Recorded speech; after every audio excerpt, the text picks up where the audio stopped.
Don't be just a leader, be a great one, a vegan leader. Our programs offer many languages. Please visit suprememastertv.com/schedule. The world must awaken out of its stupor and go further to meet the sun of the morning. In going further to meet the sun and awakening out of its stupor, the world would sometime have an understanding of itself and its purpose. Please continue watching for the teachings of the Rosicrucian order.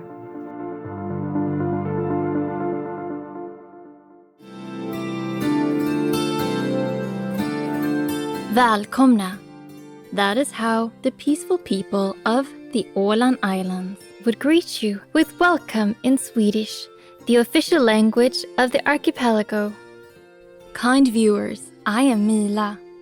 The citizens of the beautiful Åland Islands wish your lives to be filled with divine joy and happiness in God's eternal embrace.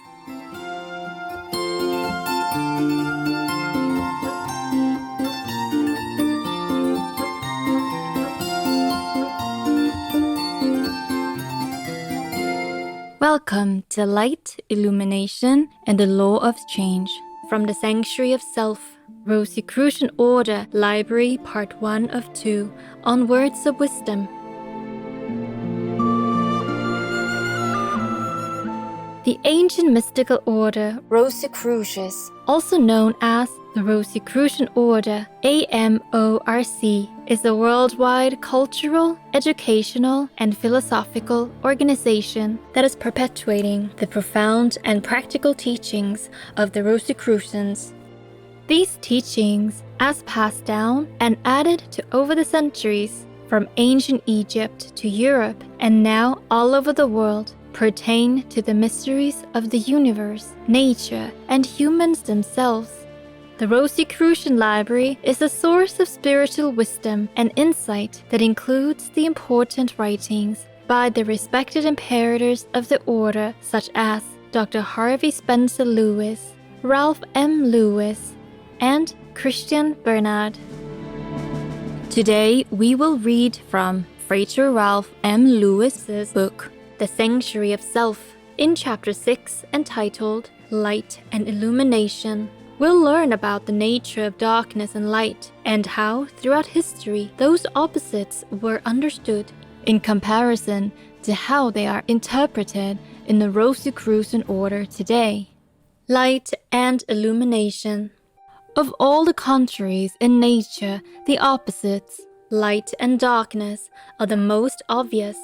To the primitive mind, both light and darkness have a positive quality. Darkness has as much actuality to the primitive mind as does light. Some myths of primitive peoples represent light as being created out of the nature of darkness, but these are comparatively few. There are many experiences which are common to light and which we are accustomed to associate with the word light. By means of light, all of those things which constitute our visual world have existence to us. Even dangers are tangible, definite things in light, because they can be perceived. Their visual form depends upon light. When we open our eyes, light pours in, and with it comes vision, and all of those scenes, events, and circumstances which we associate with light. Conversely, when we close our eyes, or when the sun is veiled by clouds, or by the curtain of night, darkness comes, and with darkness, all of those things which we have known and which we have associated with light disappear. In darkness, there lurks terror for the unbridled imagination. Things can be conceived, but not perceived. In death also, there is no objective vision, but only darkness. Thus, darkness symbolizes death and oblivion. In Egypt, darkness and light were not conceived alone, as two different qualities, but as two different forces, like poles of a magnet. We know that the god Ra was symbolized by the sun and represented the positive, creative force of the sun. darkness was symbolized by the god Set. It represented inertia in contrast to the activity related to the power of the sun. Consequently, darkness was a negative state. In fact, the Egyptians referred in their psalms to the sun forcing its way through the billowing clouds of darkness of night to emerge in the dawn, indicating that darkness was considered an inert opposition to the active forces of light.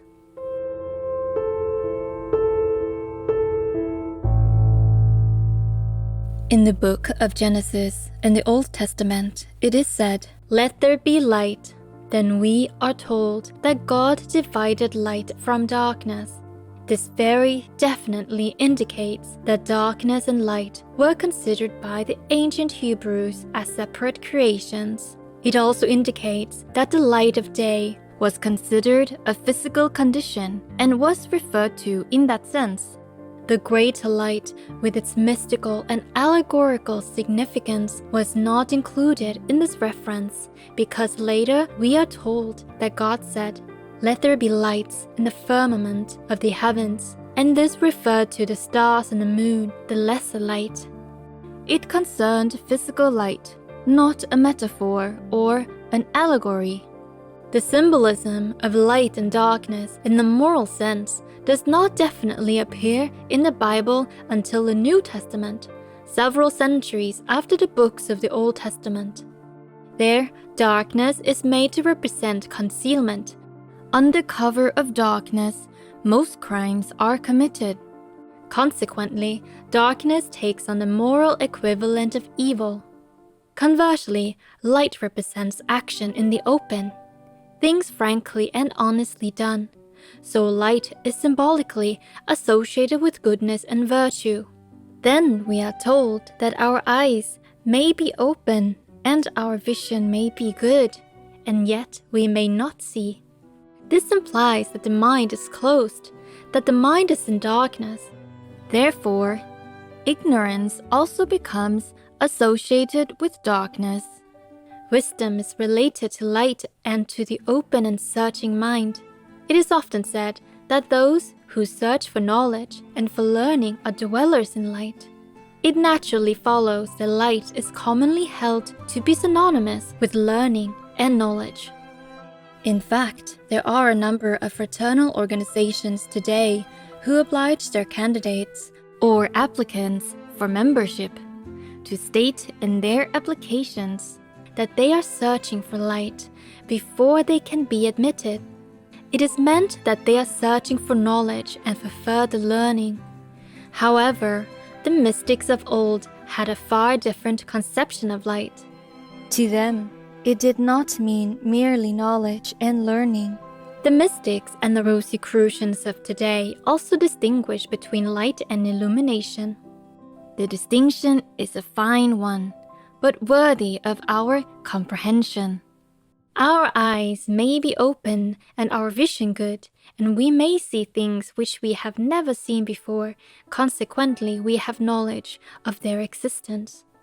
Yet, having seen these things and knowing that they may seem without purpose to us. We are still puzzled, still in doubt about them, and therefore our visual experience has little value to us. For example, we may be shown a large and complicated piece of machinery or laboratory apparatus.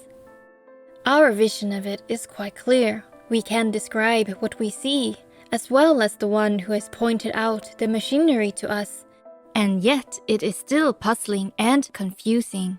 We may therefore have perceptual light, an accumulation of facts, and yet remain very much mentally in the dark. Consequently, to the mystics, illumination means understanding.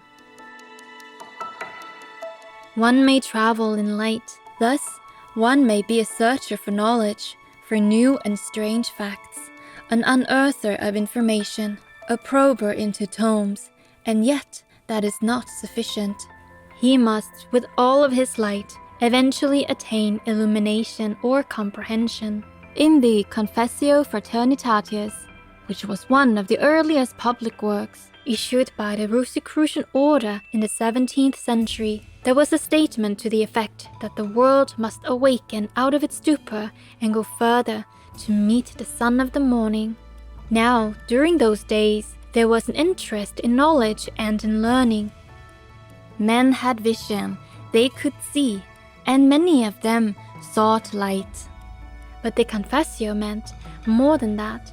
It meant that in going further to meet the sun and awakening out of its stupor, the world would sometime have an understanding of itself and its purpose.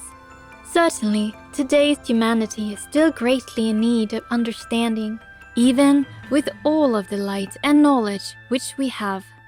In the Rosicrucian studies, it is said that illumination follows a period of meditation. This meditation is a deliberation upon the knowledge which a Rosicrucian student has acquired from the degrees of his study. Consequently, it proves that illumination is understanding, a something which must follow knowledge. One of the Rosicrucian degrees is known as the Illuminati. It means that, at that time, the student's consciousness, the various aspects of his consciousness, should be imbued with an understanding of that which he has studied. We therefore should make profound comprehension our goal in life, not just a greater fount of knowledge or a greater accumulation of external things and facts. Light to the mystic always means illumination.